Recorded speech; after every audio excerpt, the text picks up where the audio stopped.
Okay, so I'm going to go over the 3-1-2 quiz. I'm not going to give you guys the answers necessarily, but what I'm going to do is really make sure that you know exactly what to do to find the answers and answer the questions on the quiz correctly.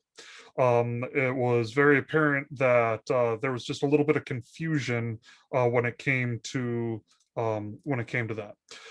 So let me share my screen with you. Give me a second. Let's see here. Share screen, and we're going to share. Okay, three share, and I'm going to pull this up. So we have this quiz, and I'm going to preview this quiz. Let's see here, and then we are going to go to the Word worksheet. So we've got this Word worksheet right here. And pretty much every single question from the quiz is on the Word worksheet. So as long as you did the Word worksheet, you should have been able to go straight into the quiz and just literally copy your answers from the Word worksheet onto the quiz. And so uh, the very first question that we have is, let's see here. The high school takes samples given the population means above. Um, find the sampling error in the values below. Okay, so we have the population values, which I was really nice. I don't know why I was so nice, but I do my best to be nice. And I actually gave you the population values just to make sure that you didn't mess things up. And so you've got the actual population values. And then what you're doing is you are taking the population values and comparing them to the sample values, or more, you're taking the sample values, comparing them to the population values. So let's take the sample value of, for instance, freshmen, and I take 3 minus 2.775, which gives you 0.0225, sorry. So 0.0225, okay, and then 2.75 for sophomores. Let's see here, 2.7 and 2.75. Okay, so what I'm doing is taking the sample and subtracting the population. So 2.7 minus 2.75 equals, okay, and then you put your answer right there. And so you can literally just copy and paste these answers over. Okay, next, I don't know why the D is cut off. It's like oop. It's supposed to say dupe. Dupe LLC records the wages of 5 employees. Okay, so here's the deal. This one, yeah, both of those. There's a total of like 5 different questions that come from this. They all come straight from the work that you did here. Okay, so you see CEMTS. You've got Chris. I literally just have the questions straight from here, uh, bring them straight over to the answers come straight over to here. The big difference is that you don't have any questions that are set up like this. What I do is I take I take questions from every single thing that you did throughout, and I have you combine them together in this question. Okay, so it says from the above data, determine the total number of possible unique samples that would make up a sampling distribution of samples of 2 observations, 3 observations, 4 observations, 5 observations. So in other words, you have a total of 5 employees. And if you take every single possible sample of 2, how many different possible combinations could you have? So equals combination. And then you say, okay, how many do we have? We've got 5 total to choose from, and how many are we choosing at a time? And it's going to be 2, which gives you a total of 10. So there are a total of 10 possible combinations. And so really cool. Check this out: 1, 2, 3, 4, 5, 6, 7, 8, 9, 10. Here is all 10 possible combinations of if you take every single possible sample of 2, which we'll get into that in a second. But same thing right here. So I give you every single possible sample of 2. There are a total of 10 possible samples of 2. And in the same way, coming down here, let's see here, how many different possible samples of 3? Well, once again, you can do the combination formula, or I really shouldn't tell you this. You can just straight up read it from there. So we do, but let's just do the combination formula. So equals combination. Okay, so we've got a total of 5 to choose from, taking 3 at a time, and that is also 10. Okay, so 5 to choose from, 3 at a time, and then you guys can do the rest. Next, there are several different questions, and this one is the hardest out of all of them, but still not hard. So I'm kind of glad that I got this one, so that way I could show you the hardest out of all of them. It says, for the data set above, indicate the standard deviation of the following. I am not asking for the standard error. Okay, so this is really important because the standard error is different than the standard deviation of the sampling distribution. Okay, I mean, theoretically, it's pretty much the exact same thing, but it's different. So the first of all, the population. So we calculated this is all 5 employees. So what you're going to want to do here, sorry, is calculate the standard deviation. So calculate the standard deviation of this population. Okay, so we've got the standard deviation of the population. Sorry, there we go. Let's pull this up right here. So the standard deviation of the population equals standard deviation of the population. And then you highlight, why is it the population though? And I'll tell you why it's the population. The reason why it's a population is because it's all 5 employees. Okay, and so that right there is 1.499. Once again, I shouldn't tell you this, but it is what it is. Okay, so you find the 1.4967. Yep, 67. So 1.4967 is the standard deviation for the population. And then coming down here, what you do is you find the mean of all of these. And so what am I doing here? That's a really good question. This is every single possible sample of 2. Okay, every single possible sample of 2. And so if I were to take every single possible sample of 2, I want to know some information about that. And so I'm trying to show you guys that when you take every single possible sample of a particular size, there's certain things that happen, right? So if you take every single possible sample of 2, as compared to just the population, your variability is going to decrease. In other words, your sample, as your sample size increases, you're going to get you're going to become more and more accurate in your prediction of the population, of what's actually occurring in the population. And so, we've got, 15, we've got 13, 13, 13.5, and you keep going all the way down, and then you calculate, after you calculate all of these going all the way down, you take the average of all of these together. And so the way that we do that, and so let's go right up here. We've got, I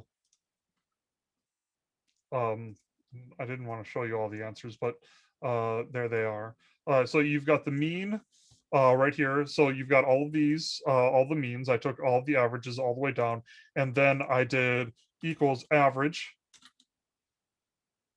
of all of these values. Okay. So I just took the average of all of those values, which is 13.4. And then after that, I did equals standard deviation of the population. And the reason why is we're still dealing with the population. When you're talking about the standard deviation of a sampling distribution is really, the distribution of every single possible sample. So it is a population parameter. Okay, and so we're going to do equals standard deviation of the population. We're going to highlight all of that, and that's going to give us 9.165. Now, I'm just going to be straight up honest with you. You are never going to do this ever again. Uh, there is one reason why I'm having you do this right now. The reason why I'm doing this right now is so that way you can tell when you compare the standard deviation of sample sizes of 2 as compared to standard deviations of sample size of 3 compared to sizes of 4, it's going to be large, smaller, smallest. The standard deviation, that is. So as your sample size increases, the variability or the spread outness of the data decreases. And that's really what I wanted to show you by you guys calculating the standard deviation of the sampling distributions. And then once again, calculating the ranges, so on and so forth.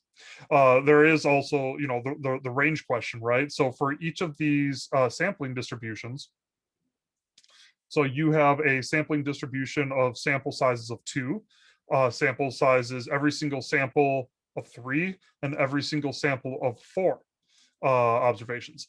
And so as your sample size increases, you'll also notice that the range decreases. The spread outness of the data decreases overall. And so as you get into these questions, you're literally just going down and, answering these questions one after another. So you've got the mean, the mean of all the means for each sampling distribution, the standard deviation for each sampling distribution, and the range for each sampling distribution. And then you're also calculating it for the population right up here. So for each one of these questions, you're just going down and answering the questions that you already calculated down here. Okay. And I just talked to you guys about this, compare the means, compare them all to one another. And so the questions on your quiz are really asking you to do this and give me the answers as you compare them all to one another. Okay, so going down to the very last question, it says here, Quarter company records how many years each employee has worked at their company. Below are 6 of their many employees. Well, what did I just say there? 6 of their many employees. That means, am I dealing with a sample or a population? Really great question. If there's many employees, then that would probably be a, I don't know, sample. Yeah, sample. And so what we're going to do is we're going to come right in here. Let's copy, Control C. Scroll down. Control V. And then we're going to do equals standard deviation of a sample. Okay, and the standard deviation of a sample is 2.857738. 2.8, yeah, that number right there. So let's do C, and then coming down here, the number of observations. So there's a total of 6 observations. We're dealing with a sample, and then you can also calculate the mean, right? And so I already actually gave you the mean right down here. The mean is 4.83. And then the sample standard deviation, which is right here. And the next question is what is the standard error? Well, that's a really great question. So the standard error, very specifically, is saying, okay, we have a sample standard deviation, and we are dividing it by the square root. We are dividing it by the square root of the number in the sample. So what that is 2.85 divided by the square root of the number in the sample, which is 6. Okay. So I'm going to come back into Excel, and I'm going to go right here and do, okay, equals the standard deviation of the sample divided by the square root of 6. Okay, and that gives us 1.6 .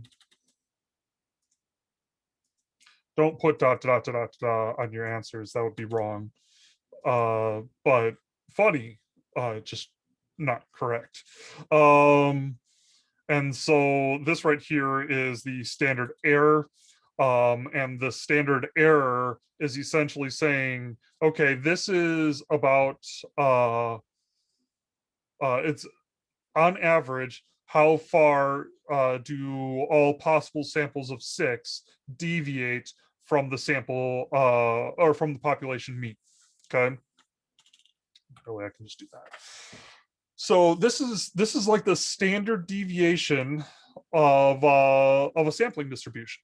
Okay. And so it's very similar to what you did up here with calculating the standard deviation of all of these. So, like for instance, if I were to take the standard error here, I would basically take the standard deviation of the population. So I would take the standard deviation of the population right here. So let's calculate the standard deviation of the population.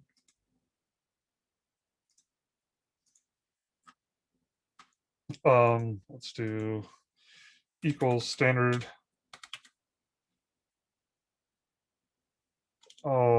standard deviation of the population.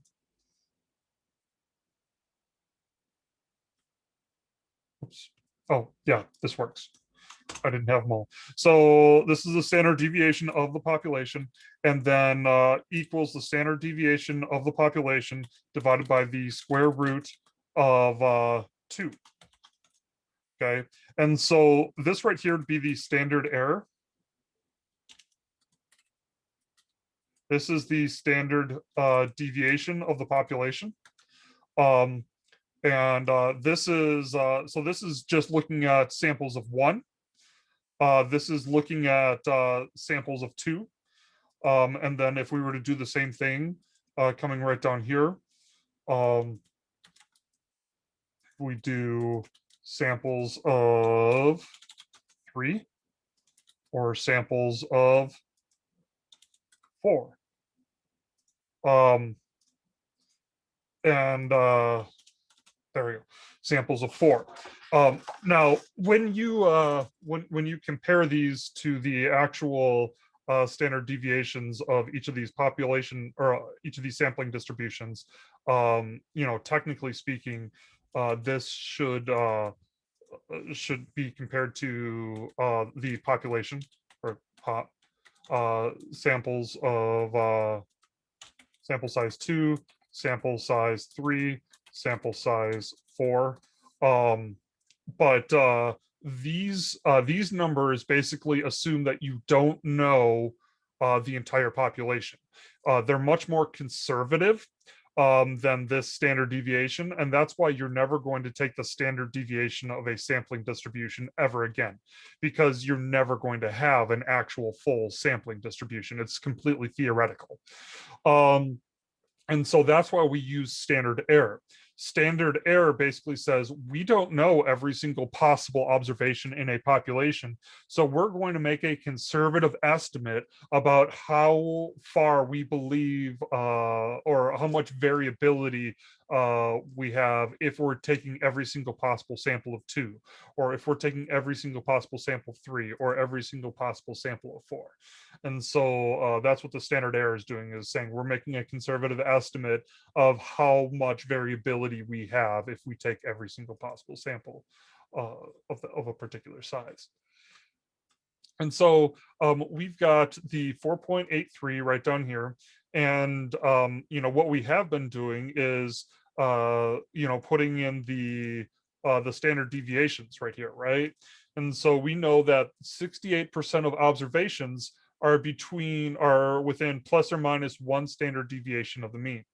And then we also have 95% of individual population observations are within 2 standard deviations, and 99.7 are within 3 standard deviations. Okay. Now, standard error is a little bit different, because what we're doing now is we know that 68% of all 68% of the means of samples of a particular size are within or within one standard deviation of the mean. So if you take every single possible sample of two, okay, for instance, or here we have six. If you take every single possible sample of six from the population, 68% of the mean of those samples would be within plus or minus one standard error of the mean. Okay. And so, we can do the same thing going in the other direction. We have that right down here. So we've got the standard error right here. So you put the standard error, and so I think, what did I do? 1.667.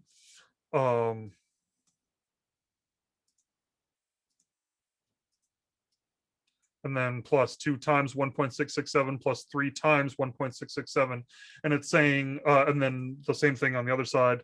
Let's do minus 1.667 minus 2 times 1.667, so on and so forth. And so we know that if we take every single possible sample of 6 from the population, all samples, or 68% of the mean of all of those samples of 6 will be within one standard error of the mean. 95% of all samples of 6 will be within 2 standard errors of the mean. And once again, standard errors, the big difference is they account for the size of the samples taken.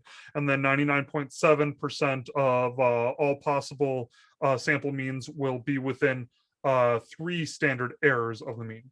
And so that's why when you come down here, that's how you answer these questions between how many years of employees would be within 60, or between how many years of employment would 68% of the average of sample size of 6 employees fall. It's going to be 4.83 plus or minus 1.667. And then between how many years of employment would 95%, same thing. And then coming right down here, between how many years of employment would 68% of individual employees fall? Individual means we're just looking at the individual employees in the original population distribution. In other words, just use the standard deviation instead of the standard error. And so you use this one right here. And so that's how you do all of these problems. They're all right there for you. It's just making sure that you thoroughly understand how to do it. So feel free to take the quiz again, answer all the questions correctly, and hopefully this was beneficial.